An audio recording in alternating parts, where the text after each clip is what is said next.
Welcome to Echoes of the Unknown, the podcast where we explore some of the world's most fascinating unsolved mysteries. I'm Jack Montgomery, and tonight we're traveling back to 1951 to a neighborhood park in Cleveland, Ohio. That's where 10-year-old Beverly Potts stepped into the warm glow of a community celebration and then vanished into the dark, leaving behind a silence that has never been filled. Her haunting disappearance is one of Ohio's most infamous missing person cases and one of the most heartbreaking mysteries in the history of Cleveland. For more than 7 decades, the disappearance of 10-year-old Beverly Potts has hovered over Cleveland like a lingering shadow, because Beverly didn't run away, she didn't leave a note, and she didn't simply get lost.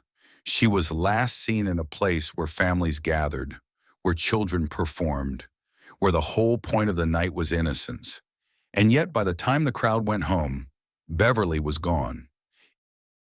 In August of 1951, Beverly lived with her family on Linnet Avenue on Cleveland's west side. It was a modest neighborhood where children knew one another and parents kept a careful eye on the clock. Beverly was the younger of 2 daughters. Her older sister, Anita, was 22. Her father, Robert, worked long and irregular hours as a stagehand at the Allen Theater in downtown Cleveland. Her mother, Elizabeth, was a homemaker who kept a structured household and expected her daughters to follow the rules. People who knew Beverly described her as quiet, obedient, and responsible. She enjoyed music and dancing, and she tended to be shy around strangers. She wasn't the sort of child who wandered far from home or ignored her parents' instructions. That would become one of the most troubling aspects of the case, because it suggested that if Beverly left with someone, she may have believed she had a reason to trust them. Friday, August 24th, began like any other summer day. That evening, Beverly ate dinner with her family and helped her mother wash the dishes, earning a small nickel for the chore. Afterwards, she asked for permission to go to Halloran Park to watch the Showagon, a city-sponsored summer entertainment program for children. It traveled from neighborhood to neighborhood, setting up a small stage, often on the back of a truck, where local kids performed songs, dances, and short skits. It was meant to be wholesome, cheerful, and safe. On warm summer nights, families gathered around the stage, sitting on folding chairs or the grass while the performers took turns in the spotlight. The show at Halloran Park that night was scheduled to begin at 8 p.m., and it was expected to draw a large crowd. Beverly was allowed to go, but there was one rule: she had to be home on time. Her parents were strict about curfews, and Beverly was known for respecting them. Her best friend and neighbor was Patsy Swing. That evening, the 2 girls rode their bicycles to Halloran Park together. They left Beverly's home just before 7 p.m. and arrived only minutes later. Beverly was wearing a reddish-pink top, blue jeans, a navy jacket, and brown shoes. Ordinary clothing for a summer night, details that would later be repeated endlessly in newspaper headlines and missing person bulletins. Halloran Park was the closest large park to Beverly's home, but it wasn't always considered the safest place after dark. Large trees created shadowed areas where streetlights didn't reach. Still, on a night like this, crowded, lively, and full of families, people felt comfortable letting children attend. At about 8:10 p.m., Beverly and Patsy decided to go back to Beverly's house to drop off their bicycles so they could move more easily through the crowd. They returned to the park sometime before 8:30 and rejoined the audience for the show. Then came the moment that, in retrospect, would become the last clear point of certainty. Around 8:45 p.m., Patsy told Beverly she needed to go home. She had promised her own parents she would be back before dark. She suggested Beverly leave with her, but Beverly didn't want to miss the rest of the show. She said she had permission to stay until it was over. so Patsy left alone. And that, she would later say, was the last time she saw Beverly, still sitting among the crowd, watching the performances. From that point forward, the timeline becomes uncertain, built from witness statements and memories gathered after the fact. At about 9:30 p.m., the Showagon performance ended. The crowd, estimated at around 1,500 people, began to disperse and head home through the dimly lit park. Around that time, a 13-year-old boy named Fred Krause reported seeing a girl he believed to be Beverly walking diagonally across the park in the direction of her home. Krause knew Beverly from the neighborhood and believed he recognized her by her distinctive outward-toed walk, something other children had sometimes teased her about. The lighting was poor, but he was confident enough in what he saw to report it. Other witnesses offered a more troubling detail. Some said they saw a girl resembling Beverly near a battered, crudely painted, dark late 1930s Dodge Coupe parked on West 117th Street. According to those accounts, she appeared to be speaking with two young men inside the car. The exact times of these sightings varied, and no one could say with certainty that it was Beverly or that she entered the vehicle. But those details would linger, shaping the central theory of the case for decades. Beverly never made it home. As the night wore on, her parents expected to hear the door open, to see her walk in from the warm summer air. But she didn't, and the longer she was gone, the more alarming it became. Beverly was not known for being late. She was known for following the rules. Her parents began searching the neighborhood. They walked the route between Halloran Park and their home, looking down side streets and calling her name. They went to the park itself, but the crowd had already gone. The stage was being cleared. The night was quiet again. There was no sign of Beverly. Police were notified, and what followed became one of the largest missing person searches Cleveland had seen at the time.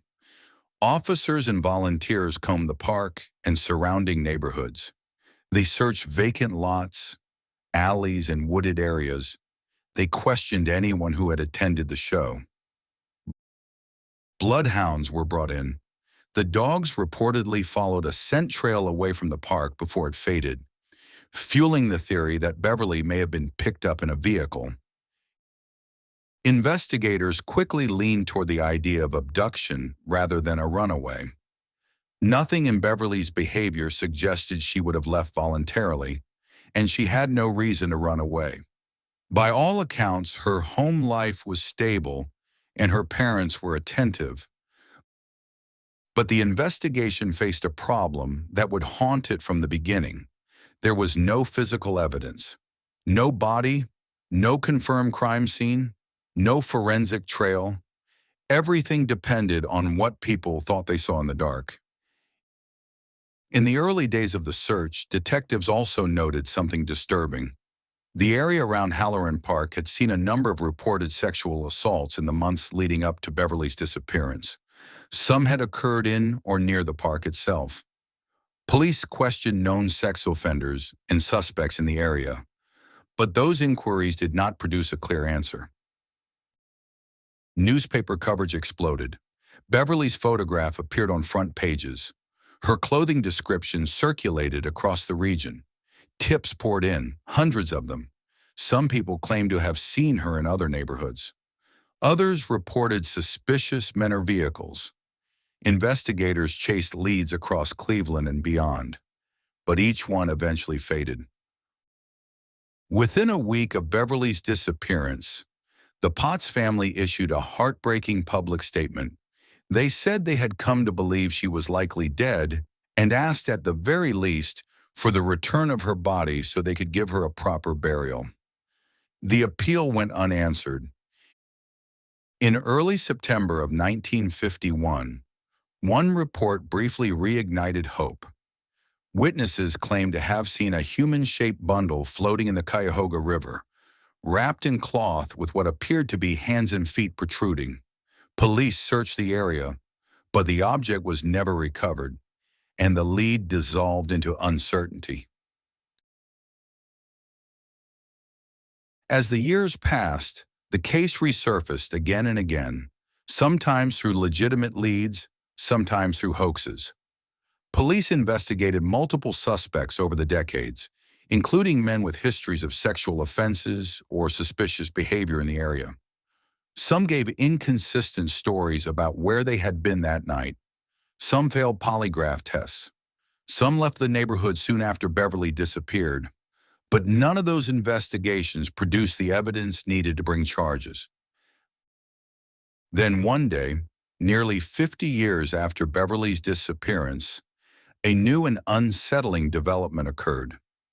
Beginning in July of 2000, the offices of the Cleveland Plain dealer began receiving anonymous handwritten letters. The writer claimed to be an elderly, terminally ill man who wanted to confess.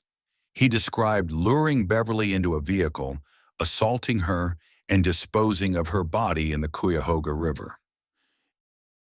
Investigators examined the letters, but they quickly grew skeptical. Some of the language closely resembled earlier hoax communications. The writer promised to reveal his identity on the 50th anniversary of Beverly's disappearance, but the promised confession never came. The letters are generally regarded as another cruel hoax in a case that had already seen too many. And so the heart of the mystery remains the same. What happened in the short distance between Halloran Park and Beverly's home? One possibility is the most direct, that Beverly encountered someone near the park or along the route home, someone with a car, someone who convinced her to come closer, to talk, or to help with something. A child doesn't have to be reckless to be vulnerable. A child only has to pause. Another possibility is more unsettling because it's quieter, that something happened within steps of her own street. Years later, some observers criticized the early investigation for not immediately conducting thorough house-to-house searches of every nearby property. But by the time the urgency of the moment passes, the opportunity for answers often passes with it. And then there is the possibility that the truth is something no one ever imagined, something that didn't fit the early theories, something that slipped through the search because it looked ordinary. That's what makes these cases so haunting. They don't always end with a clue. Sometimes they end with nothing at all. The Potts family carried that nothing for the rest of their lives. Beverly's mother, Elizabeth, died in 1956, just 5 years after her daughter vanished. Her father, Robert, remained in the family home for years, still without answers, until the time of his death in 1970. Beverly's sister, Anita, later placed a memorial stone for Beverly alongside their parents' graves, a marker for a child who never came home. Today, the disappearance of Beverly Potts remains one of Ohio's most enduring, unsolved mysteries. Her case still appears in official missing person files. Her description remains preserved in careful detail: her height, her weight, her clothing, the place she was last seen. Because sometimes details are all that survive, and Halloran Park still exists. Children still play there. Families still gather. On the surface, it's just another neighborhood park. But for Cleveland, it's also a place where a question has never been answered. Because on a warm Friday night in August of 1951, a 10-year-old girl went to watch a children's show and never returned. Thank you for listening to today's episode of Echoes of the Unknown. If you found this story compelling, please don't forget to subscribe, leave a review, and share with fellow mystery lovers. Until next time, stay safe, stay curious, and remember, some mysteries aren't lost to time, they're just hidden, waiting for someone to finally bring them into the light.